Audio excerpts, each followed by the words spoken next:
The cheers, the shouts, the love of these fans, these are the rewards for victory. The Philadelphia Adams Professional Soccer Club returned to such cheers on Sunday, August 26, 1973. To get there, they first had to write a new chapter in the history of American sports.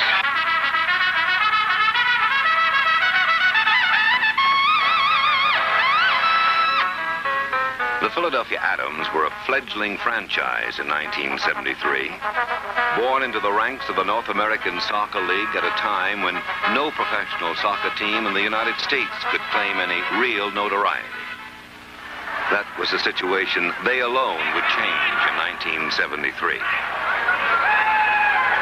This soccer team would run with Americans, where mostly Europeans and Latin Americans had tread. This soccer team had the only American coach in the league, Al Miller, recruited from Hartwick College in upstate New York. And these are some of the Americans on Miller's team. Bob Rigby of Delaware County, Pennsylvania. Bob Smith of Trenton, New Jersey. Barry Bartow of Philadelphia. Lou Meal of Philadelphia. Stanley Startzel of Levittown. And there are others as well.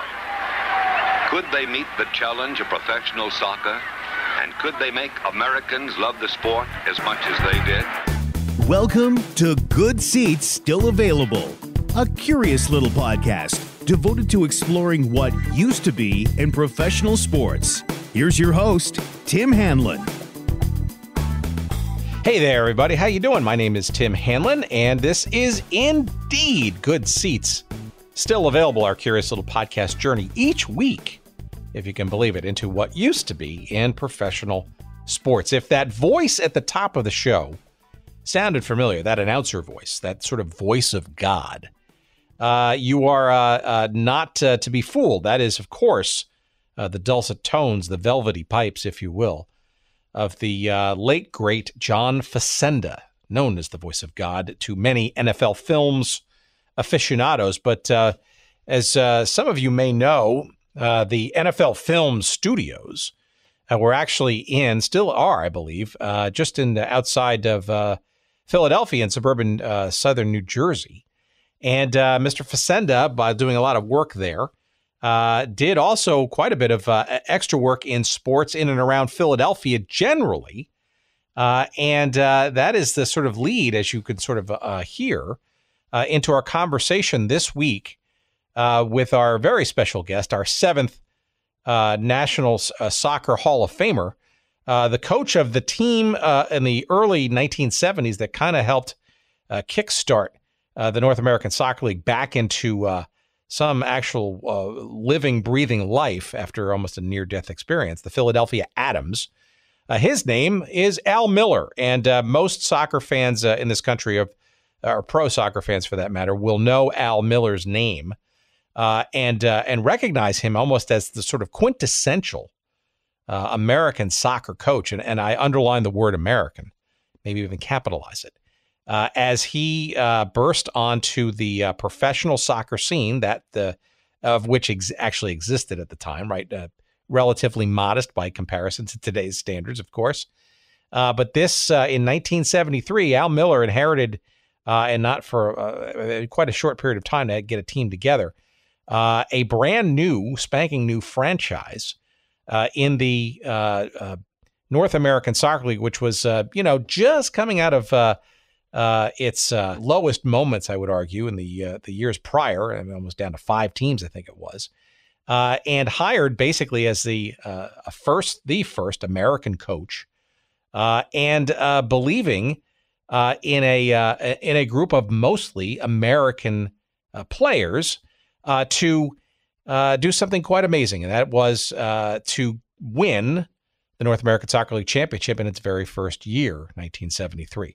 That is the starting point of a very interesting and revelatory set of stories and history in coaching in this fledgling pro sport of soccer in the United States over I guess it was 40 years since then.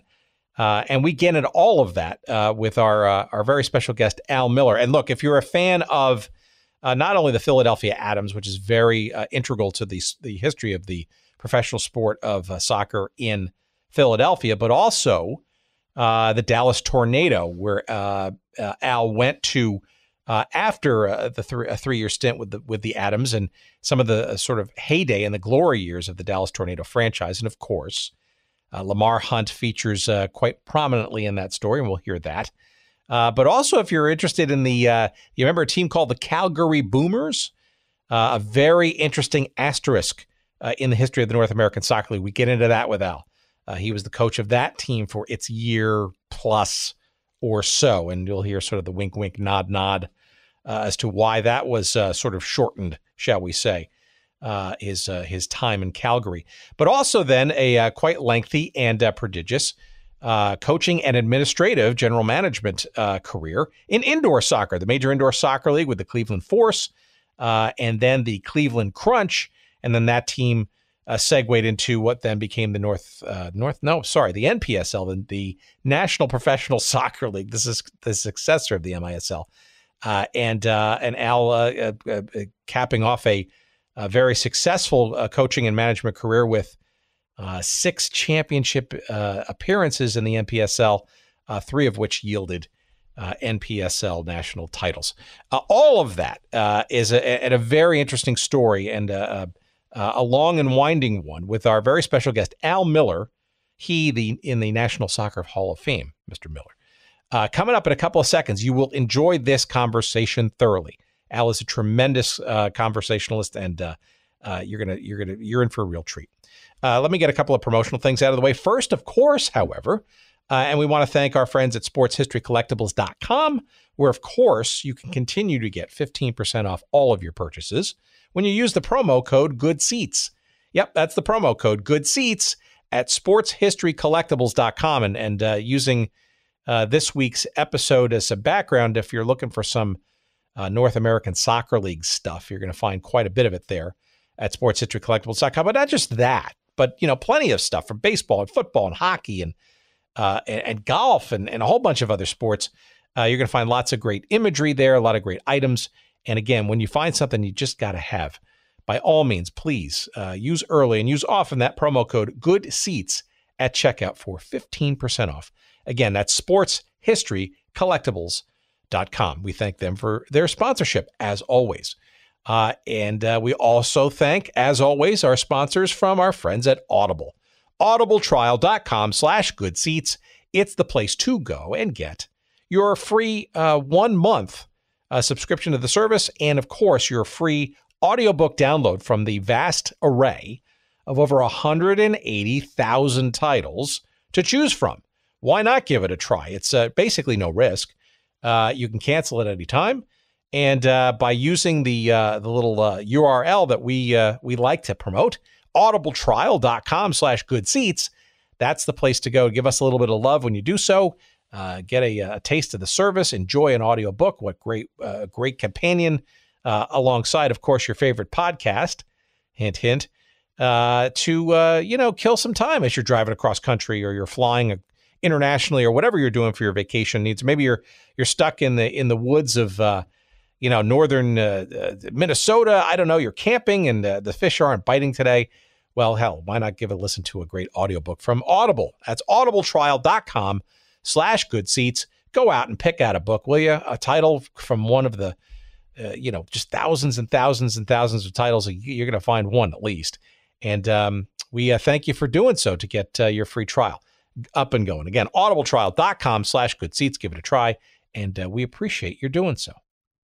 We also appreciate you giving a listen to our fine and fun conversation with, let's call him the coach. I'm going to nickname him the coach because that's what he is. He's a longtime and legendary coach of American soccer teams, especially in the pro ranks, and we're going to get into all of those interesting stories. Here's our chat with the great Al Miller.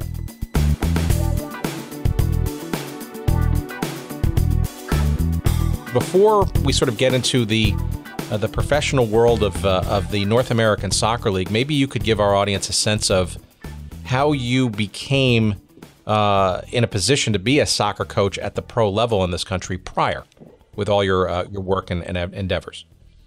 Okay, I'm going to have to try to make a long story short. I went to a one-room schoolhouse. We have plenty of time, Al. Please, go ahead. Okay, I went to a one-room schoolhouse in Pennsylvania, just outside of Hershey, Pennsylvania. And at recess, the kids kicked a soccer ball around. When you were about third or fourth grade, you were big enough to get in the game. And I loved it. I loved that. And in the spring, we played softball. So anyway, I kind of grew up with those two sports, but never saw a game, didn't know what a real game looked like. And in my seventh grade, our teacher decided to have a play day with another one-room schoolhouse. And we went and we had, the wheelbarrow races and running races and all that stuff, which we all participated in. And the day culminated with a soccer game, the two schools playing each other, both boys and girls playing.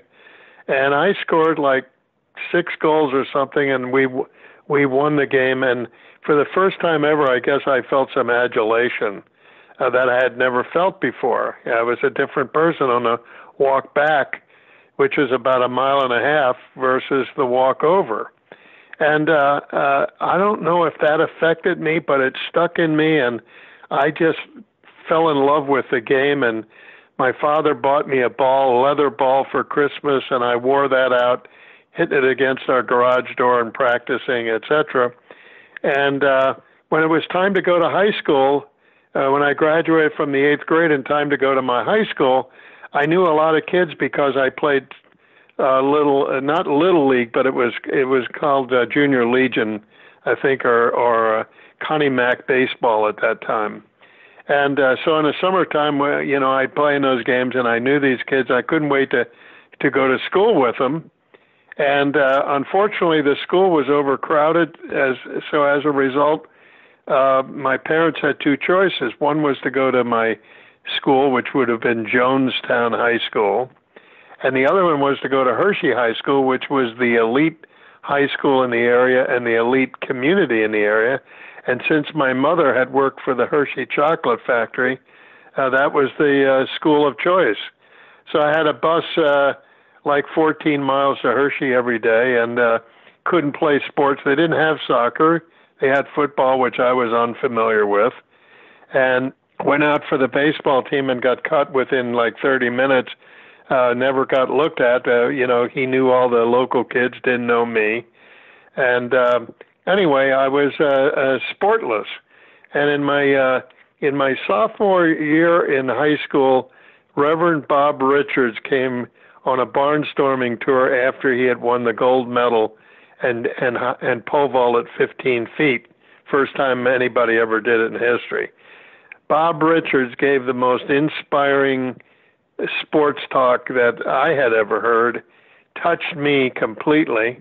I rode home on the school bus that day and went straight to my father and said, I would like to change schools. Are you okay with it? And he said, of course. And so I ended up transferring to Jonestown High School. And here comes the revelation that I think is pretty sensational. I went out for the soccer team, made the starting 11, and ended up playing in my first game, which was the first game I actually ever saw. First organized soccer game I ever saw I actually played in. Played it under the lights in a minor league baseball stadium, which the St. Louis Cardinals built in just outside of our community and gave it to the school to utilize when baseball season was not in, which was the fall. And we drew big crowds. So soccer was a big game for that school. I got caught up in it. Became a star player in my senior year. We won the regional championship and went as far as we could go back in those days.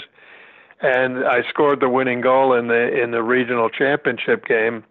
And a German referee came after the game and asked me if I would consider playing for his amateur club in the Philadelphia League.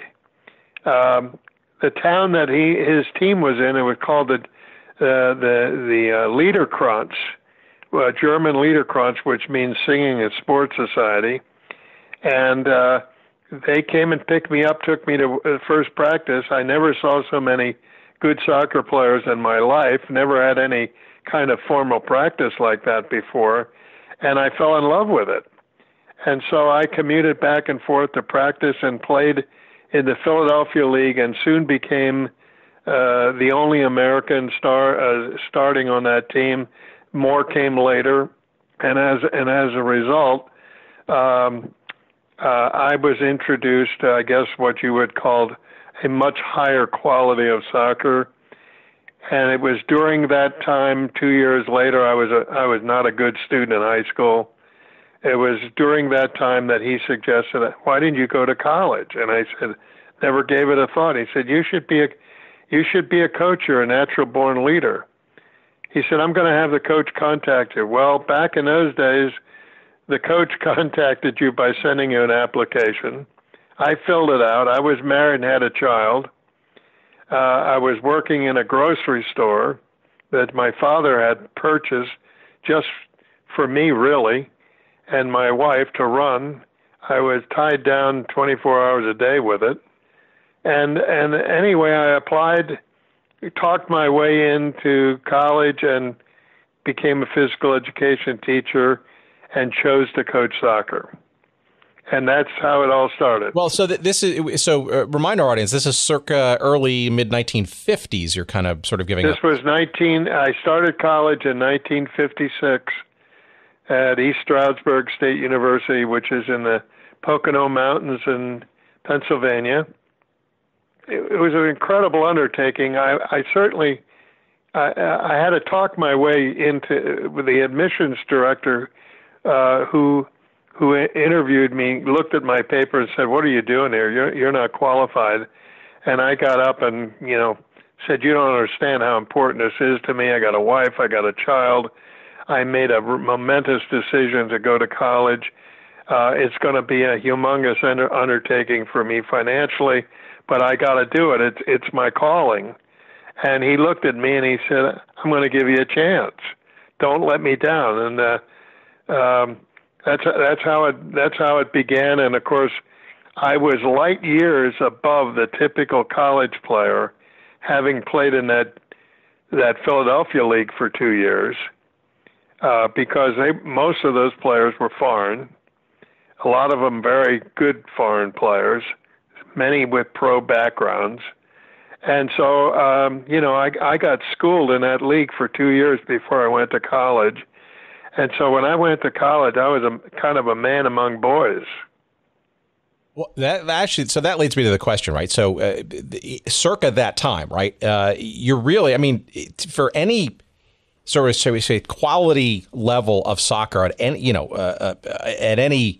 at any perch, whether it's, at the amateur level or high school or college or whatever there was pro with the admittedly not so professional American Soccer League at that time, ethnic backgrounds and importation, shall we say, of the sport was really quite predominant. There really wasn't any sort of pure play American, quote unquote, Oh, no. Right?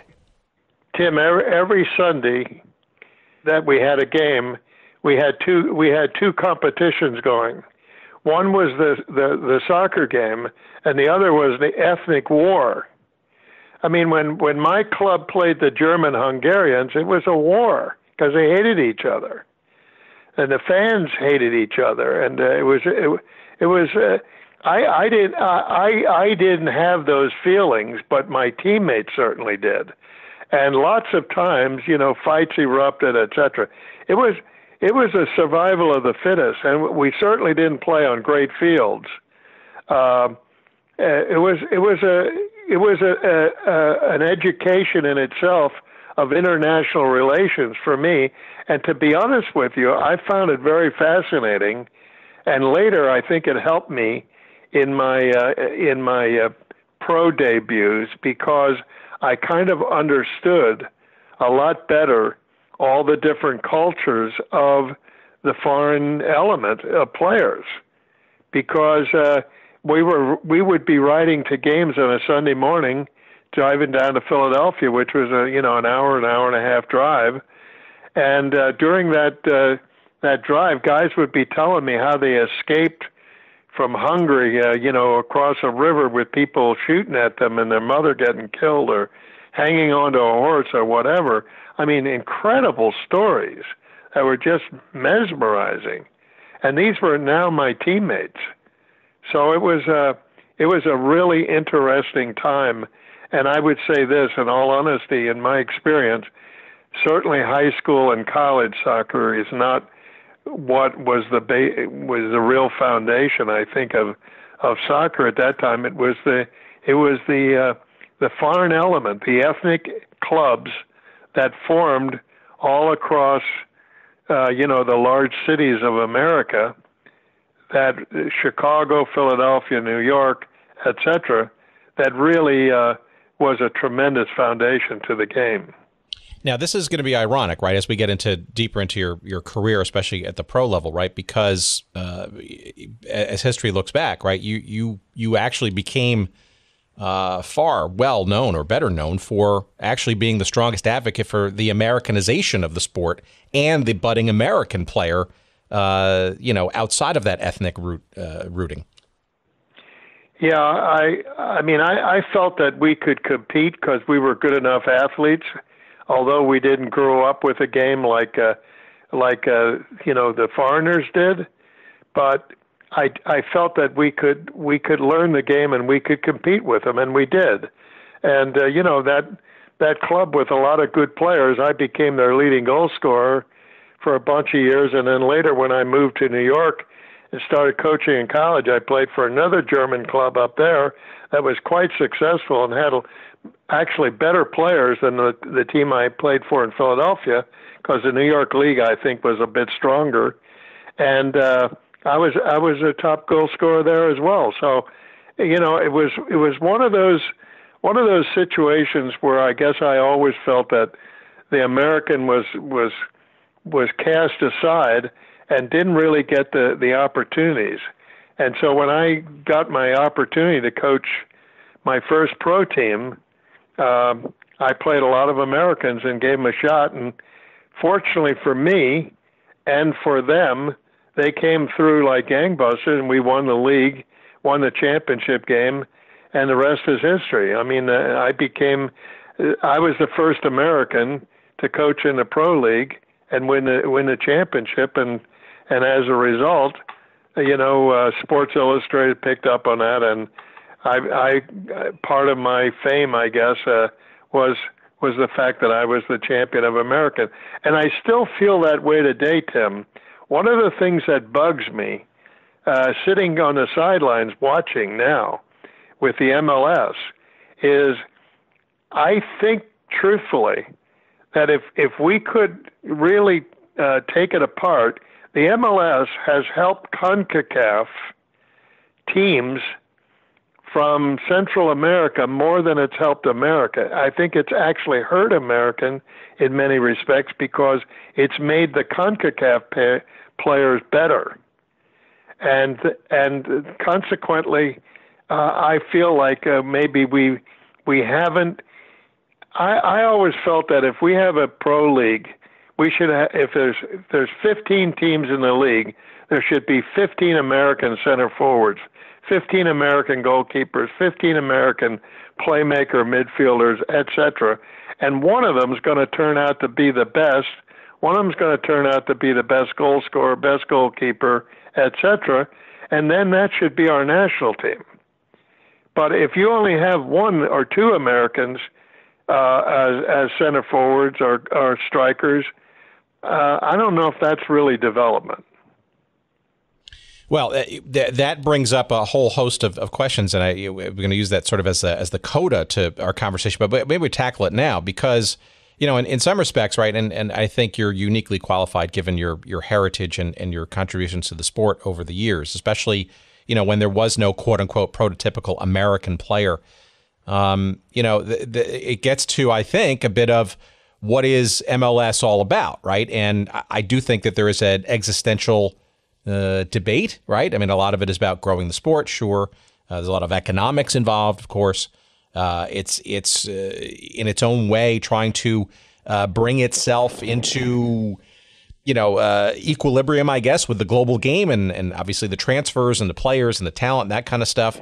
But to your point earlier, right? What is a domestic league ostensibly set up to do? And in some respects, many respects, frankly, and in a lot of circles, it should be about helping said country improve its game, especially on the world stage, and without sort of, I guess, some protections or some advantages, I guess, or deference, I guess, to the Native American player, not native period, American player. Although I'm sure there's some Native Americans who should be players as well, to improve the quality of the American game, by playing more Americans. Well, I think if you ask the powers to be, they're saying, look, we have a league, and there's a league for Americans to survive in, and if they're good enough, they can play. And that's a good answer. I mean, that's better than no league.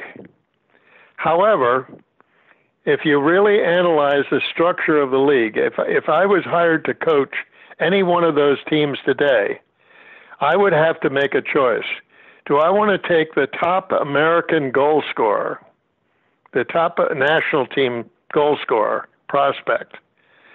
Let's say Pulacek, it would be that guy. Would I want to take him to be my top guy for my career to survive as a coach, so I'm a winner, or would I rather have somebody who's been a proven goal scorer in Germany or Brazil or Argentina or wherever? And I think the answer would be I'd probably lean towards the foreign player, because they have been the main go-to guy on a big club somewhere in a big league. Whereas Pulacek in his country is doing very well by starting, but he's certainly not the go-to guy at Dortmund. And therein lies the dilemma that I've always had, is if you go with the Pulaceks, and the American kids, can you win with them? Can you survive with them? And the answer is probably not. Somebody might have a big coaching advantage over you if they bring in, back in my day, Giorgio Canalia. I mean, this guy was a sensation in a country, Italy, that had great soccer history, and he was a big timer on the world scene.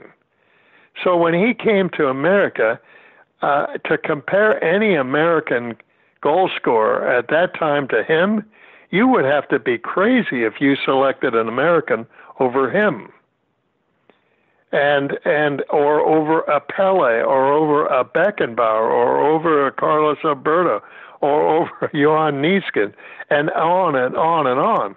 They had the world all-star team practically. Well, but they were also coming at some level of their prime. You could make an argument maybe on the sort of the beginning of the downslope of their careers, right? Pelé in particular. But, still, and this is sort of, I think, something, and we'll get into this, I think, as we go back to your starting of your pro coaching career.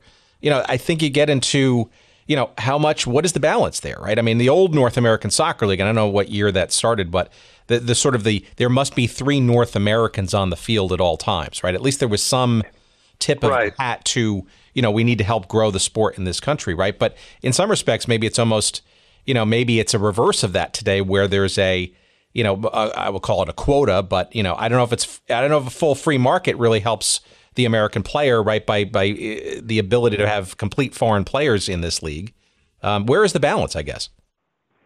I don't know. I mean, I don't know if I can answer that.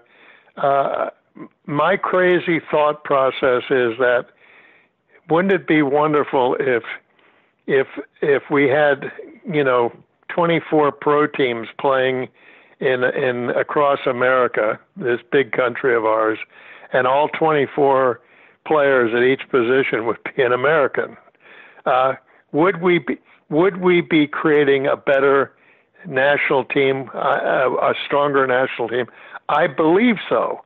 But I also learned in my career that the importation of foreign players, certainly back in my days when I started in 1973, I mean, if you brought the right type of guys in, which I did, I looked for character, I looked for leadership qualities, I looked for guys that were humble, that I knew would come here and do a job for me, and would accept the American guys and try to help them.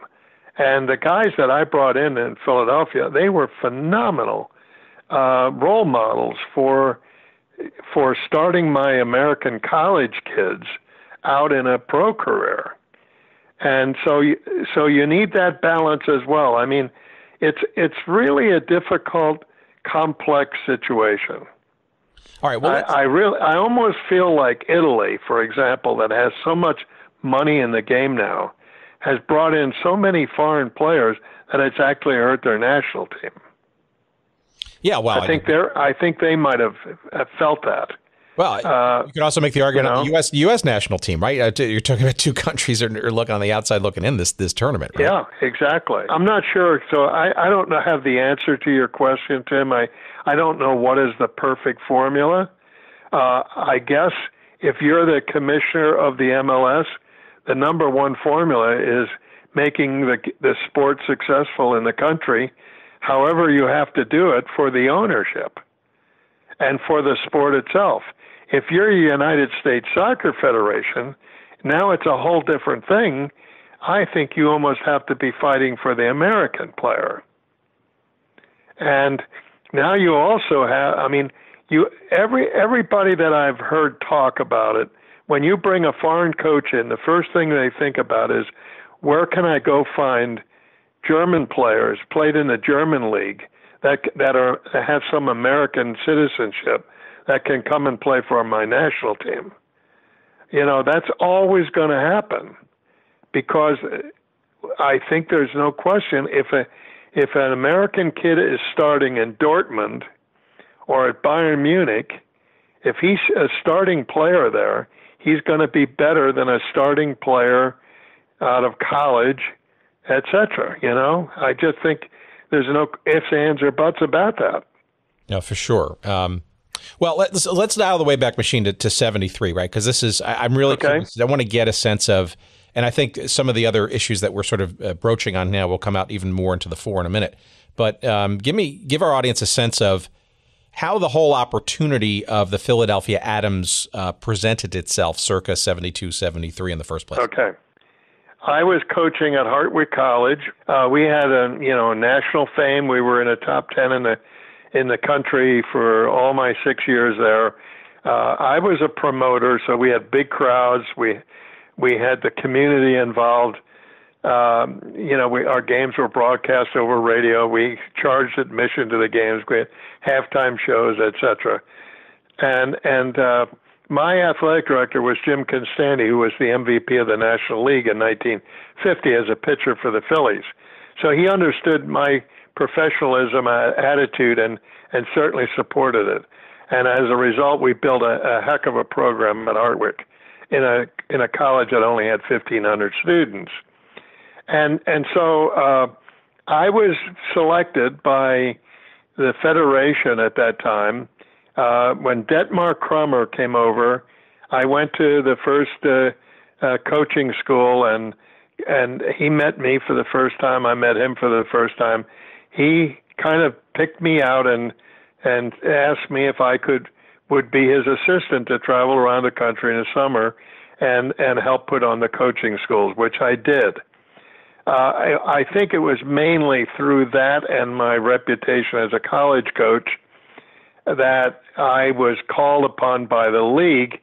They were starting to promote me, so whenever there was a coaching job open, they would promote me. They would throw my name in the hat. I went to 2 different interviews, 2 different pro clubs. Both of them rejected me and picked a foreign coach. And I felt like that was just... Do you remember which clubs those were? Yeah, it was St. Louis Steamers and the Rochester Lancers. St. Louis Stars? St. Louis Stars, excuse me. Yeah. Thank you. Yeah. Get my names mixed up over the years. Anyway, both times they picked a foreign coach, and that was okay. I mean, I understood that. That's the way it was. And the rap on me was that I didn't know anybody in England. So consequently, if you were a player or a coach in England, you knew all the personnel over there. It would be easier for you to recruit. I didn't know anybody allegedly, and so consequently, they saw that as a weakness in me, and that was what was explained to me. Philadelphia comes along, and the owner, Tom McCloskey, wanted an American coach. He was a newcomer to the game. He didn't understand all the foreign element, etc. He was a football guy all the way, and he was really setting himself up to get an NFL franchise. And Lamar Hunt talked him into buying a soccer franchise, and so I was invited as the token American, but the actual general manager that he had hired was promoting John Best, who was an English coach. And as a result, when I went for the interview, he and I hit it off big time. I liked him immediately, and he told me later that he liked me immediately. He decided to hire me and offered me the job. I jumped at the opportunity, obviously, because that's really what I wanted. I wanted to check the pro box. I thought I could do it. And the rest is history. I went there in February. The team, they had no name, no practice facility, no stadium to play, and no name of the team, no logo, and zero players. So my job was to try to put all those pieces together with the help of Bob Ehlinger, who was now the new general manager because the other one got fired. And as a result, we put this team of some foreign players that I recruited to come over, and my American boys, and we ended up winning the league, and did it in really big time fashion. We played in a big stadium. By that time, the league was struggling. It was dwindling. Crowds were down. And all of a sudden, we come in. We had 36,000, I think, at our semifinal game when we beat Toronto. And we were just rolling. And then we played Dallas in the final in Texas Stadium and beat them 2-0. And, I ended up getting Coach of the Year. The team was on front page of Sports Illustrated, first time any soccer team ever got any mention in Sports Illustrated. And, my career was launched.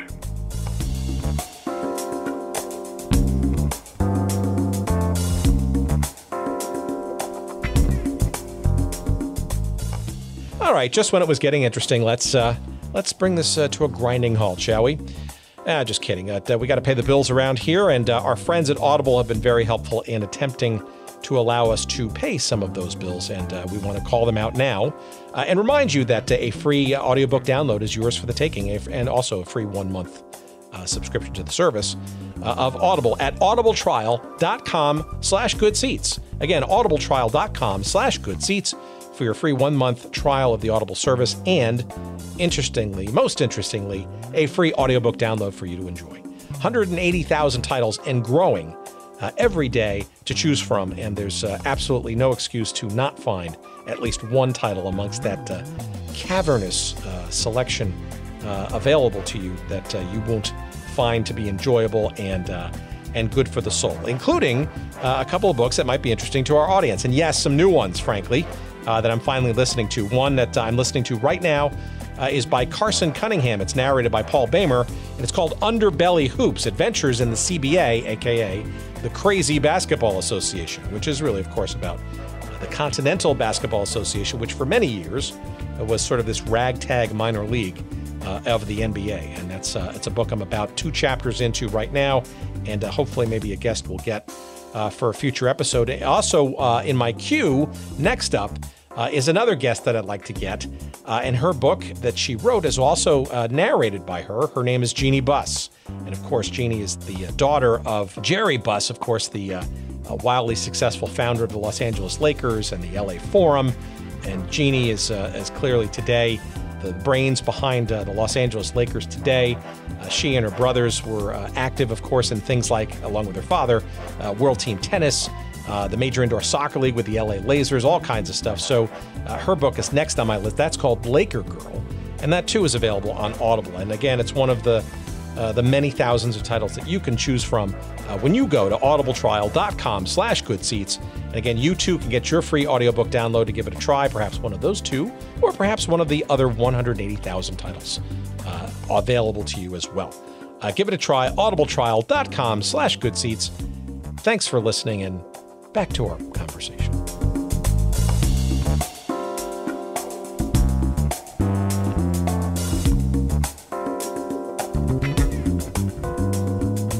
I think actually, so we had Kyle Rote Jr. on a number of months ago, and the way he tells it, and it seems logical, but I'd love to hear your opinion of it too. You know, that's it's my understanding that obviously Kyle Rote, which obviously, you know, you wound up coaching in the years later when we get to Dallas in a few minutes, but it was, I think the sports, if I'm not mistaken, if I recall our conversation correctly, Sports Illustrated was almost expecting Dallas to kind of win that game, and obviously the story of Kyle Rote Jr., who was sort of emerging as sort of an early star in the North American Soccer League, but you kind of upset all those plans by going to Dallas, Texas Stadium, and winning it outright in their home stadium.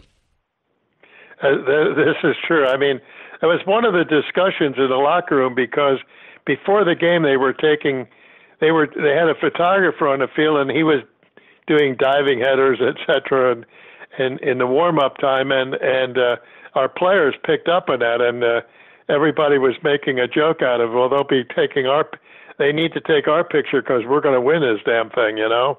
And I was loving it because it was just one more thing. And I had a young kid by the name of Chris Dunleavy, 23-year-old center back from England, Southport, England, and we gave him the assignment to mark Rote, and oh my God, he totally dominated him in this game, and as a result, you know, it was kind of his little claim to fame in the game because of his dominance, and then later his picture was, they still use Rote's picture on the front, but it was him jumping over the top of Rote heading a ball, which became the cover. Well, give me a sense of how you, so we're talking February of 73 when you sort of came into the team, and the league, you know, season started, I guess, later that spring. Give our audience a sense of sort of how you scramble to get a team in place. I mean, it just seems incredibly short amount of time to get something up, and let alone win a championship. Well, the first thing we did is we got the stadium. I got an office in the stadium, and we could use it, you know, for tryouts, etc. And I had a couple of open tryouts. I found some American players. We had a really great draft. We got 2 players in the draft that were terrific players, Bobby Smith and Bob Rigby, our goalkeeper, and so those 2 were key building blocks. I selected about 5 other Philadelphia area players, and my plan was all along is that somehow or another back in those days we loaned players. We signed a loan agreement with the team in England or wherever, and we would loan the player. Basically what we were doing is we were taking the player off of their payroll, so they were saving money. The players would come over here and play for the summer, and they'd go back just in time for the preseason in England. And so I went to England. Francisco Marcus, who was one of my players at college at Hartwick by now had created this foreign tour program and knew a lot of coaches in England and particularly in Southport, and he helped me in this situation, and I ended up signing 3 players from Southport Football Club, which was a 4th division team. They had just won the 4th division championship and were promoted to the 3rd division. I picked what I thought were the 3 top players, or 2 top goal scorers, Jimmy Fried and Andy Proven, and the other one was Chris Dunleavy, who I just talked about, the center back. So that was my first 3 signings. And then I went from there to Liverpool, because Southport's right close to Liverpool, met the famous Bill Shankly. I asked him if he'd do me a favor. He loved America. And he loved talking to me because I was American, wanted to know everything about how the league was doing, etc. And I asked him if he'd help me and give me a couple of players. He said, I'll give you one. And he gave me Roy Evans, left back, who was my MVP for the year by far, one of the best quality players we had, because he was playing at a first division team in Liverpool, one of the world famous teams. And he wasn't a starter, but he was a young player who had some first team games. And later Roy became the manager of Liverpool, and was there when they had the terrible tragedy. But anyway, those were my first 4 signings. And Phil Wisdom, the commissioner of the league, told me about a player by the name of Derek Trevis, who was playing for Lincoln City. I went there and met the manager. The manager later became the manager of England, Graham. And so anyway, I convinced him to let Derek come over. Back in those days, if a player gave great service and he was on the edge of his career, managers would give them a free transfer so that they could go and make some money someplace. And I signed Derek and made him my team captain because he had great leadership qualities and just a great personality, big sense of humor, but kind of an imposing figure, another center back. And he was really a key factor in our success as well. So I had 5 terrific players there as a start. And my plan then was, since they couldn't come over and practice with us in preseason, we would take our preseason over there. So I rented Lilleshall, which was the home of the England Training Center, and we set up base there and had training there. And the English players came and played a few games with us. We played practice games against the big first division teams, reserve teams. And everybody was willing to help us, and we set this tour up, and it was very successful. And one night in Lilleshall, this Scottish guy shows up like at 11 o'clock at night. I was actually in bed already. And anyway, his name was George O'Neill, and he said he played for the Celtics and that he'd like to try out. And I said, fine, come the next day. And he trained with us for a couple of days, and I stuck him in a game. And he was a warrior. He was a guy that just fit into what we were looking for in left side midfield. And then George became an integral part of the team as well. So it all kind of fell together. The American kids loved the English guys, and by the time the English guys arrived in America to start our league, we had some familiarity. I wouldn't say it was a great preseason because it wasn't, but by the time I had a couple of weeks with these guys, our fitness level was exceptional with the Americans. The English players were coming off of a long, tough season. I had to balance that in there. But we got it right, and the first game we lost in St. Louis. Second game we tied at home to Dallas, and then from there on in we went undefeated. We played tremendous for the rest of the year. And there were a couple of critical moments. My first team goalkeeper gets injured doing a clinic of all things, jumps up in the air, and a kid rolls a ball under and he lands on it and does his knee. And I had signed my back. We had limited budgets for players back in those days. I signed my backup goalkeeper from Hartwick College as my backup keeper because I loved the kid. And he came in and did a phenomenal job and helped us win 6 games while our first goalkeeper was out injured. So, I mean, it was a fairy tale season. Everything fell together. Friat and Proven were scoring goals in abundance, and our defense was outstanding. Goalkeeping was outstanding.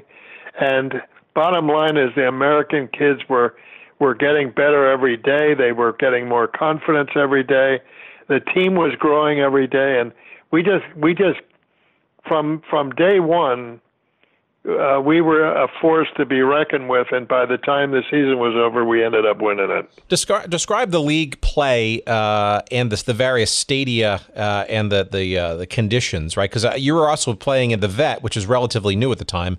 I believe built, or at least had a heavy hand in by Tom McCloskey, who was a real estate construction magnate by trade. So yeah, he built it. He built that stadium. But the fuzzy concrete. I mean, big. That's what it was. Sense. Yeah. So give me some. I'll just tell you one funny story.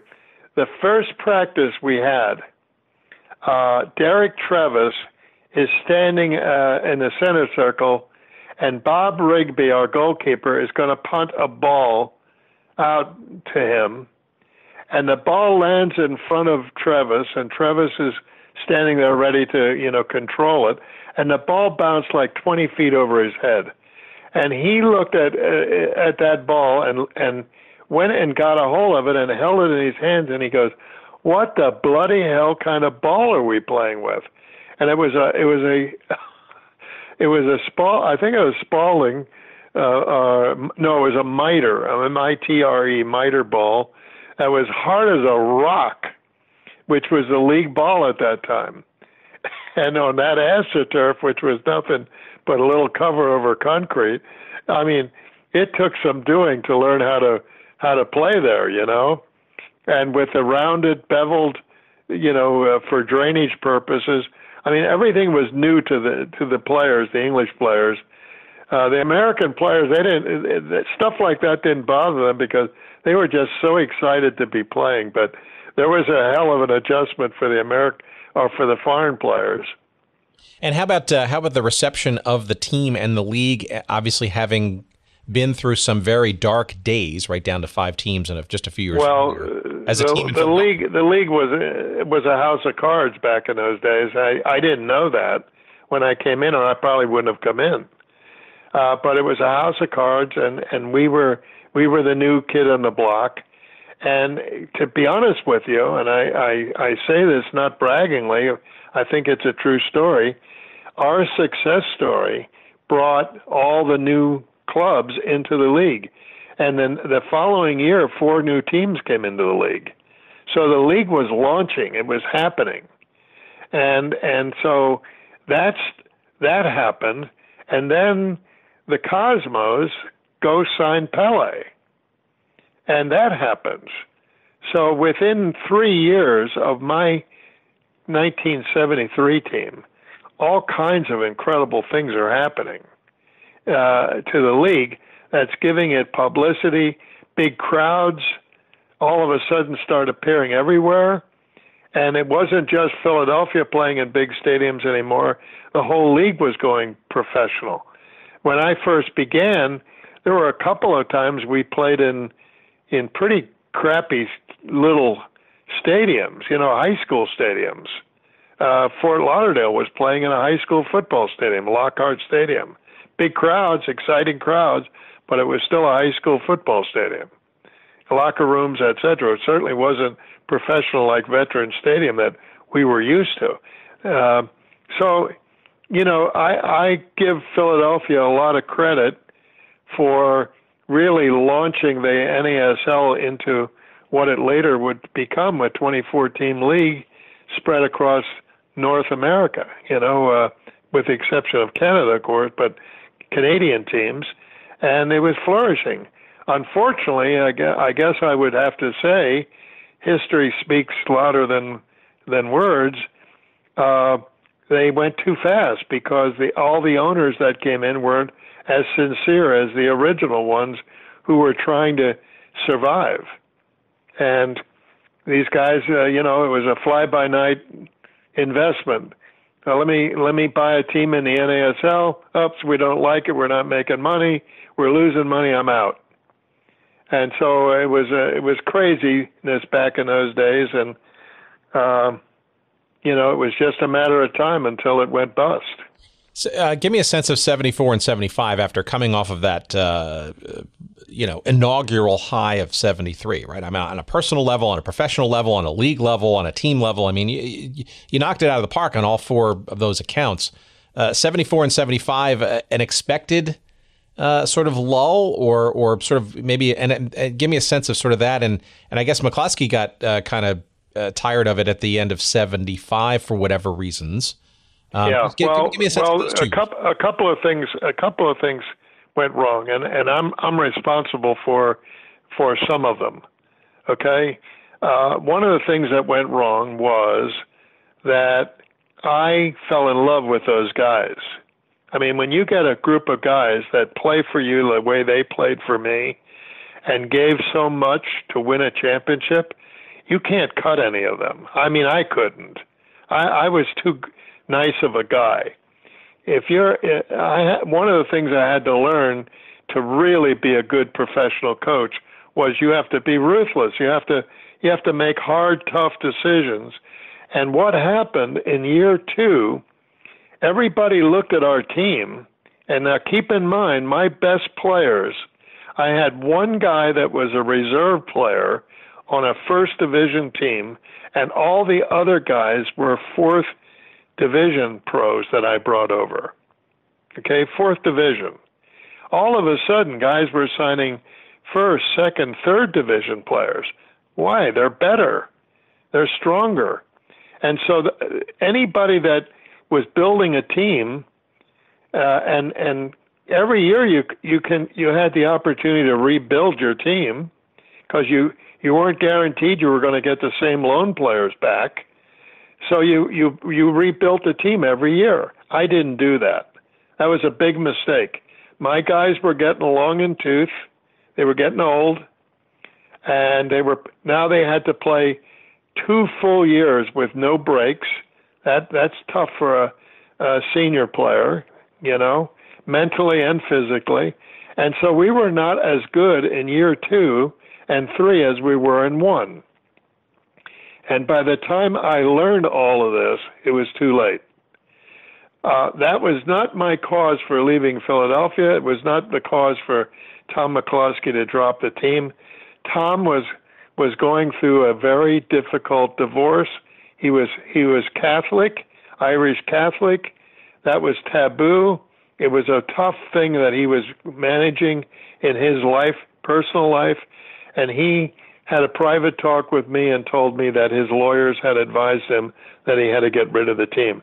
I don't know if you know this or not, but Tom actually was the first owner of the Tampa Bay Buccaneers. He was awarded that NFL franchise and had to give it up for the same reasons. Very interesting. That's very interesting. Well, so that then I guess begat the sale of the team to these Mexican owners. Well, we talked about with Doug Verb on a previous conversation, which sounds like it was just an unbelievable comedy of errors in '76, ironically during the bicentennial year. I urge our listeners to go. Well, I can honestly say I don't know too much about that story because when Tom McCloskey decided to sell the team, he invited me to his office for breakfast. And we sat down and we had a man-to-man talk, and I'll tell you something Tom did. This is the kind of guy he was. He said, "Al, I'm devastated. I got to sell the team, and I'm more worried about you than I am about me, and I need to help you. I don't want you to get hurt by coming with me and then me folding the team or selling the team." And he picked up the phone and called Lamar Hunt right in front of me and said, "Al Miller, I'm going to be selling the team. I need to look after Al Miller. Can you help me? And Lamar said, I'll get back to you, and he did. And Lamar invited me to interview for the team in Dallas. I actually refused the first time he called because Ron Newman was the coach of his team in Dallas, and I didn't know what was happening there, but they were getting ready to fire Ron, and I didn't know that. And I said to Lamar, I in good conscience, I could not interview for a team where a guy was already in place. I didn't feel comfortable with that. And then he said, we're going to be relieving Ron of his duties next week. Will you come for an interview? And I said, if that happens, I will. And I did. And they hired me on the spot to take Ron Newman's place at Dallas. That's how I ended up going to Dallas, thanks to Tom McCloskey and Lamar Hunt. Very interesting. Before we get into Dallas, you did, though, have a nice cup of coffee with the U.S. national team in '75 around that time. Well, actually, what happened after we won, I became the so to speak, the American darling of coaches. And I can tell you, I'm writing my memoirs as we speak here, and one of the things that I wrote in there is that I remember I had more pressure put on me by my fellow colleagues in the college ranks, because all of them were either writing to me or calling me and wishing me well and telling me how important it was that I succeed because I was the first American.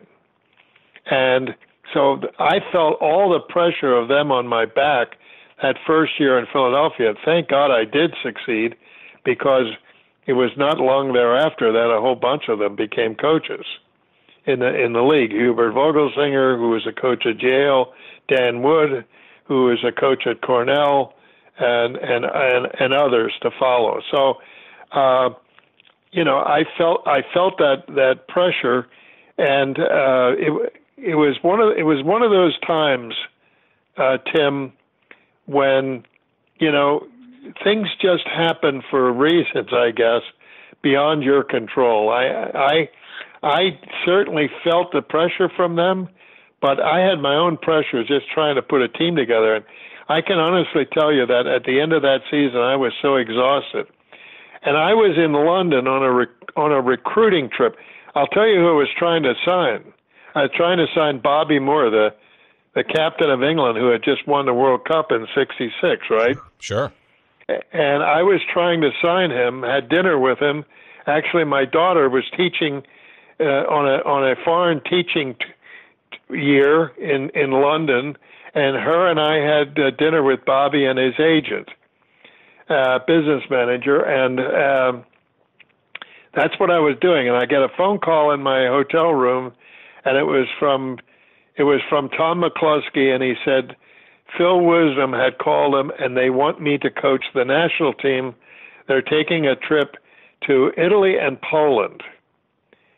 And I got to tell you, Italy and Poland were two of the best teams in the world in those days. Great Dania from Poland, and of course Canalia and all those great Italian players. And I said, are you kidding me? To go there in February would be insane, because there's no way I want to coach that team, because, first of all, the players, the American players, they won't be playing. And in August, they're finished playing. Playoffs are over. They're done. Where are they going to be playing from then until February? So I turned it down. And then Phil Wisdom called me. And then Tom McCloskey called me back and said, look, they're putting a lot of pressure on me. You really need to go. And I said, Tom, this could be my demise. This isn't a feather in my hat. This could be my demise. I don't really want to go. I ended up going for Tom McCloskey, to be honest with you, and Phil Wisdom. And it was probably one of my great experiences of a lifetime. And it was probably one of my worst experiences of a lifetime, because players weren't fit.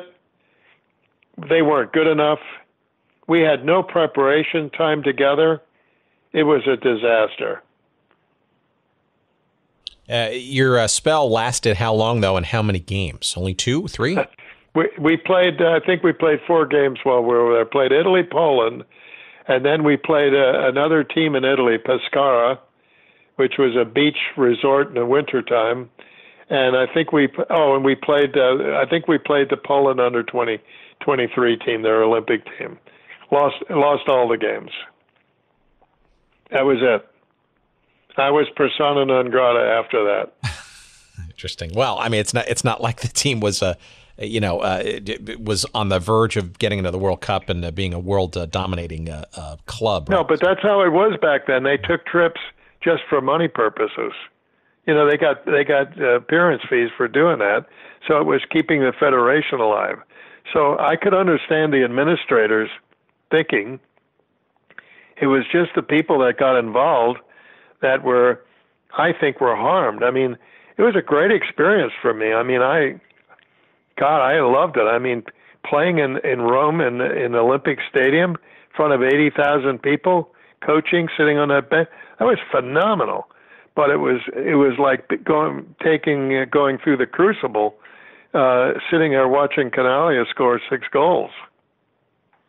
All right, well, let's talk about Dallas. So you came back, you're in 76 in Dallas, and obviously Lamar Hunt, obviously the even by that time, right, the patron saint of the NASL, and we've had numerous conversations where the intersection of his passion, interest, connections, his determination, I guess, has led to sort of lots of things. So maybe you can give our audience a sense of the 3 or 4 years you're in Dallas. You're with Kyle Rote Jr. You've got an interesting nucleus of players there, and some successes, and maybe not so some successes in the Big D. Well, it was very interesting. First of all, I want to tell you, Lamar Hunt was one of the greatest people I ever met in my life. I was honored to be employed by him twice, once for 6 years, 6 seasons in Dallas, and then later with the Tampa Bay Rowdies, which he was 50% owner, brought me back into the game. But he was a phenomenal person. And one of the things he was extremely honest. And he sat me down when I came there, and he said, listen, I have enough money. At that time, he was a multi-billionaire, not millionaire, billionaire. He said, I have enough money to buy the best players in the world. And he said, I could make you the greatest coach in the history of the NASL. But he said, I'm trying to see this league survive. And if I can't set an example, I would be wronging the league. So he said, I'm going to tell you that we're going to have restricted budgets for players and salaries. And he said, I'm going to tell you that all I want from you is 2 things. I want the team to be competitive, and I want them to be well-disciplined.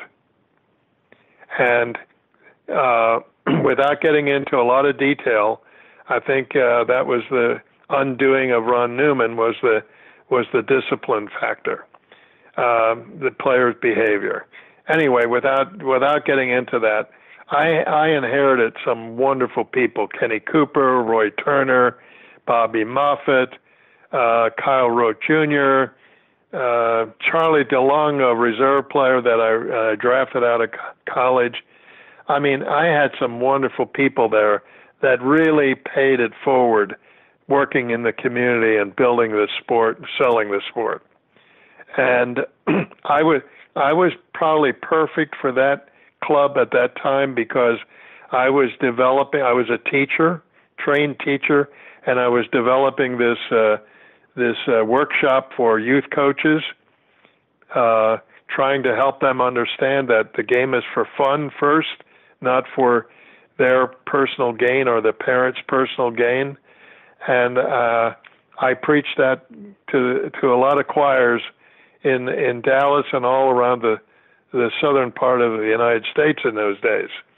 But anyway, we were competitive. We were never embarrassed. We were always competitive. We won our division a couple of those years, early years. I turned to the first year we did extremely well when I got there, and we had to fight Tulsa and Minnesota. Minnesota had a great team. Freddie Goodwin, big-time coach from Birmingham City in England, had come over and brought some of the players over, and he had great players. And so I was comfortable, Lamar was comfortable, and the players were comfortable. However, during that period of time was the Cosmo, what I consider the Cosmo era, and that is when the Cosmos brought in Pele, and all stuff started happening. And in order to compete, you were not thinking about, well, I need to compete with Tulsa. I need to compete with the Cosmos. So it was not a question of going out and buying the world all-stars. It was a question of finding a country where the players were not so expensive, where you could get first-line young players. And at that point in time, Brazil and Argentina and Chile were probably the solutions. And I started going in that direction and bringing some players in. And I always loved German players. It comes from my days with Detmar. I spent a lot of time in Germany with him when he was the manager of Bayern Munich. And I studied Eintracht Frankfurt, spent a lot of time with them and their coach. And so I knew a lot about the German players, and I loved their discipline. I loved their skill level, etc. I always said they were Brazilian players with not quite as much flair and skill, but lots more discipline. And so I started, in order to be competitive, I started to bring some players in from Germany. And we built a team there that was very formidable. And in my last season there, I ended up losing to the Cosmos. And here's the story of how I lost. 1, we play at home the first game. We are winning 2-1 with like 8 minutes left in the game. I had a young American center back by the name of Steve Petcher, who was an unbelievably good American defender and really competitive. And he gets into an argument with the referee over a call and thought that he was being challenged by the referee, and starts verbalizing with him and lost his concentration. And in that short period of time, that's all Canalia needed. And Canalia scores 2 goals, and we lose 3-2 at home. Well, that sounds like we're done. We go to Cosmo Land, to the Meadowlands, and we beat the Cosmos 3-0 in front of 77,000 people. Probably the best win I ever had in my coaching career. My German players say it was one of the greatest games I'll ever remember being in. And at the end of the game, I don't know if you know the story about this or not, Tim, but at the very end of the game, with about 3 minutes left, the Cosmos get a corner kick against us. My center forward, who's Omar Gomez, was a 23-year-old, the leading goal scorer in Argentina, first division, that I had purchased. He had scored a goal and made Carlos Alberto look pretty silly. And so Carlos Alberto sneaks up behind him and jams his foot behind his knee and does his knee, medial collateral ligament. Boom, he's out. We got to play a mini game, and there's Gomez laying on the training table as we come in to the locker room to get ready to go out for the mini game. And the rest of the story is we lost. I was devastated. I was angry at the happenings the way it happened. No one saw it. Allegedly, nobody caught it, etc. I'm complaining. No one's hearing me, etc. And so That was my last game in Dallas, and it was probably the best team I had to date, and it was for me it was a tremendous moral victory to be able to go into New York back in those days with playing against that team and beating them 3-0. I was actually at that game, so Were you really? I don't say I vividly remember it, but I do remember some of the chaos and some of the. It seemed like it kind of went from, wow, that game just didn't, from a Cosmos fan's perspective, right? We just got completely pasted. But then the fact that the minigame came about, it's almost like you can kind of just sort of brush it away. But no, did not know sort of the extent to that injury, and frankly, how serious that was in your performance or enabling your performance in that 30-minute minigame. Carlos came into our locker room after the game and said to me, "I apologize. I had to do it. We had to win." And I said, "Get out of my sight because I'm going to kill you." And he left. But it was just one of the, it spoke volumes about soccer on a world level. When you're in the World Cup, it doesn't matter. There are no laws. There are no rules. You have to win at all costs. He had experienced that. He grew up in that environment. He lived that environment, and I saw it firsthand.